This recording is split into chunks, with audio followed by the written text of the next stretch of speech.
Hey y'all, we are going to be making sauerkraut today. We have some cabbage that we planted and it's starting to get hot down here, so to try to keep it from getting ruined, we're going to be making sauerkraut, our first time making it. Really excited because fermented vegetables are supposed to be really good for you. So we're going to be breaking down how to do this. Hopefully it'll turn out okay.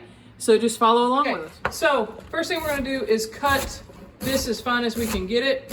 You can see my husband Brian is cutting it up. The recipe said to try a cheese grater for our type of cabbage, which is a broader leaf cabbage. It did not work really well, so we're just electing to cut it up. So we're going to be cutting up the rest of this. We've got about a 2-pound head of cabbage that we're working with. Okay, so now that we've got all of our Chinese cabbage chopped up as fine as we can get it, we're going to take a tablespoon of salt and sprinkle that over there. And then I'm going to mix that through with my hands to get it all coated on those leaves, because that helps draw out some of the moisture that we're looking for. And I'm spilling some outside of the bowl, so go slower. Just keep doing this for a few more seconds just to make sure that salt's all in there. It smells really good. Okay, then I'm going to add my other spices that help give the sauerkraut some flavor. I've got a tablespoon of red pepper, crushed red pepper. I've got a tablespoon of mustard seed, tablespoon of caraway seed, and a tablespoon of dill.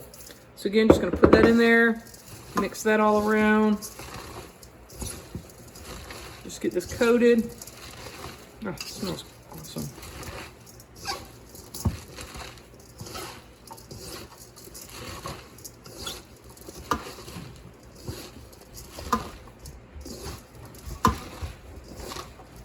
I cannot wait to actually try this, because the recipe says it does not taste like the stuff you buy in the stores. It's crispier because it is homemade. So the next step is to take a potato masher, and what we're trying to do is mash this to try to get some of the fluid to release. Okay. You can see, if we look at the bowl, quite a bit of liquid's been released by the cabbage and spice mixture. Now we're going to start putting it in our jar. Sorry about that, forgot my funnel. To do so, we're going to start loading up the cabbage. I'm going to use some tongs. Okay. And put some in, and then you'll see as we're loading it up. Okay. We're also going to take our wooden spoon. We're going to keep continuing to mash it down. That releases all that liquid in there. Okay. So I'm going to continue to load this up. You can see our jar is full and there's lots of liquid already in there. I'm going to actually add, I got some more in here still, so I'm going to continue to just add more and push it down.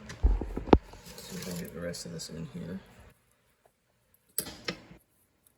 There we go. Okay.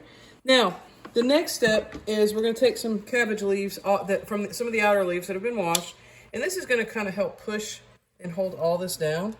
So I just fold it over, and then I push it down, fold it over the next one. Go in there.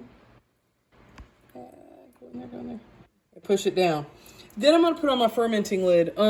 We got these off, I believe my husband ordered these for me off Amazon, and it's got the lid that releases the fluid while it's fermenting. We don't have to suck anything out of it or any air out of it unless we go to open it to taste it, and we don't like the way it tastes. We want it to continue to age, and then we'll vacuum seal it again. But simply put the lid on there. Close it down. Okay, so we've got all the air out of our jar. We've pumped it out. Now we're going to set up on the counter and just let it sit for 2 to 3 weeks. We'll check it every day to make sure the air stays out of it. That way mold doesn't form, but it's going to be fermenting, and hopefully in about 2 to 3 weeks we'll have some homemade kraut to taste. Thank you for watching. I hope you enjoy, and I'll see you on the next one.